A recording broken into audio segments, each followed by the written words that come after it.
Hello welcome back. इस video में एक और इम्पॉर्टेंट क्वेश्चन देखेंगे जो प्रीवियस ईयर में आ चुका है।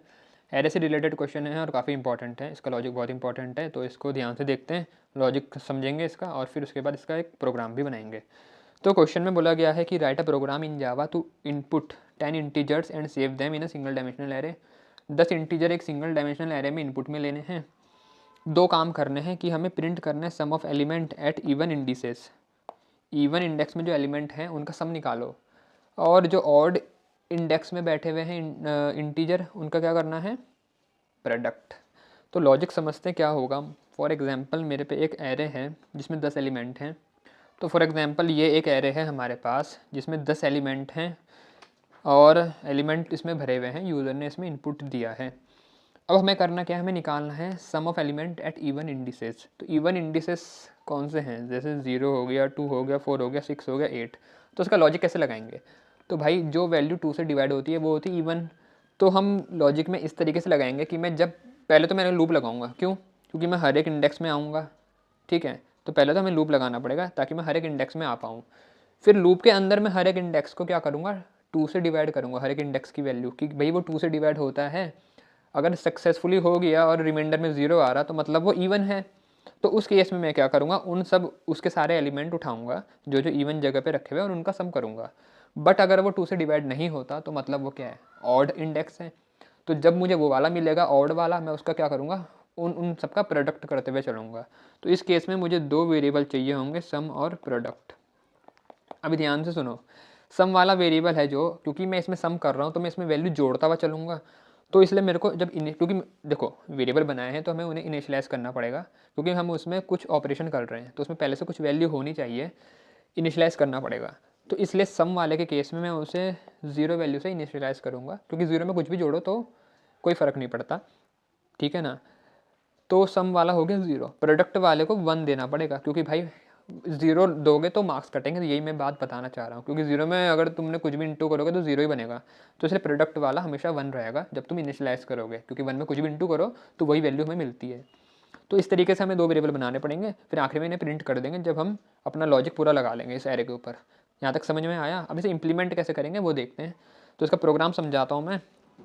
तो स्कैनर इंपोर्ट कर रखी, क्लास बना रखी, उसके बाद मेन मेथड के अंदर तुम्हारा स्कैनर का ऑब्जेक्ट है। अब उसने बोला था कि एरे बनाओ जिसमें 10 इंटीजर इनपुट में लेने हैं, तो मैंने इंटीजर टाइप का 10 साइज़ का एरे बना दिया। मैंने दो वेरिएबल बनाए, सम को 0 इनिशियलाइज़ किया, प्रोडक्ट को 1। उसके बाद मैंने बोला एंटर 10 इंटीजर, ठीक है। अब लूप लगाया 0 से लेके लेस देन 10 क्यों, क्योंकि याद रखना हमेशा आखिरी इंडेक्स लेंथ से एक नंबर कम होता है, ये तो अब तक पता हो जाना चाहिए। तो 9 तक चलेगा लूप। और आई प्लस प्लस हो रहा, कमेंट लिख दी टेकिंग इनपुट फ्रॉम यूज़र, तो कमेंट लिखना मत भूलना। अब यूज़र मुझे क्या देगा, इनपुट देगा।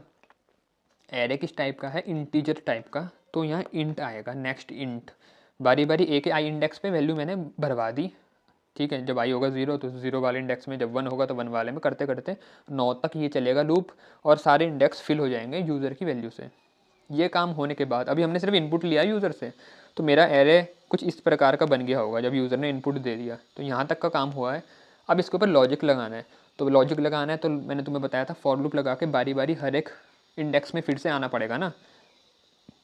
तो उसके लिए ये लगाया फिर से फॉर लूप। कितना लगेगा, 0 से लेके वही 9 तक चलेगा, तो 0 से लेके लेस देन 10 और I plus plus, logic to print sum and product. अब मैं क्या करूँगा, जो मैंने तुम्हें बताया था, अगर इंडेक्स है मेरा आई, वो 2 से डिवाइड अगर हो जाता है, ये मॉडुलस ऑपरेटर हमें देता है रिमाइंडर। तो भाई 2 से कोई वैल्यू अगर डिवाइड हो जाएगी तो रिमाइंडर में 0 मिलेगा ना। तो अगर आई 2 से डिवाइड हो गया और 0 मिलता है मेरे को, तो मतलब वो इवन है। उस केस में सम करना है। तो सम में मैंने एरे का आई जोड़ दिया। बच्चे गलती क्या करते हैं, यहाँ तो आई को डिवाइड कर 2 से, ठीक है, वो यहाँ सम में भी आई जोड़ देते हैं, जबकि यहाँ ए का आई आना चाहिए। आई तो इंडेक्स है, जब इंडेक्स इवन है तो उस इंडेक्स में रखी हुई वैल्यू जोड़नी है, तो वो वैल्यू ए के आई में बैठी हुई है, ठीक है। तो ये मैंने करा सम के केस में। बट अगर वो इवन नहीं है तो फिर मेरी एल्स कंडीशन चलेगी। एल्स में क्या कर रहा हूँ मैं, प्रोडक्ट नाम का जो वेरिएबल था उसमें उसको इंटू करवा रहा हूँ। तो प्रोडक्ट जिसमें क्या था 1 था, उसमें इंटू कर दिया मैंने ए का आई। तो जो मेरा इंडेक्स ऑड होगा उस वाली की जो वैल्यू होगी उसको इनटू करते हुए जा रहे हैं और हम स्टोर कर रहे हैं प्रोडक्ट वाले वेरिएबल में। जब मेरा लूप चलेगा ये सारा लॉजिक हर एक एलिमेंट में लगता हुआ चलेगा कंडीशन के अकॉर्डिंग, और उसके बाद हमें फाइनल जो वैल्यूज़ हैं वो मिल जाएगी, सम वाले वेरिएबल में सम और प्रोडक्ट वाले में प्रोडक्ट। उसके बाद हमने क्या करना है, जब एक बार फॉर बंद हो गया उसके बाद हम आउटपुट प्रिंट कर रहे हैं, तो मैंने कमेंट लिख दी यहाँ पर डिस्प्लेइंग आउटपुट। उसके बाद हमने क्या करा, दोनों को प्रिंट कर दिया, तो sum of element at even indices वो प्लस सम में रखा हुआ है, और प्रोडक्ट एट ऑड इंडिसेस वो प्रोडक्ट नाम के वेरिएबल में रखा हुआ है, उन दोनों को मैंने डिस्प्ले कर दिया। उसके बाद मेन क्लोज और क्लास क्लोज और कमेंट भी हमने लिख दी। तो इस तरीके से इसका प्रोग्राम बनना है, और लॉजिक मैंने समझा दिया है। वीडियो अच्छी लगी है, समझ में आया है तो वीडियो को लाइक कर देना, शेयर भी कर देना, और मिलते हैं फिर किसी दूसरी वीडियो में। Thanks for watching.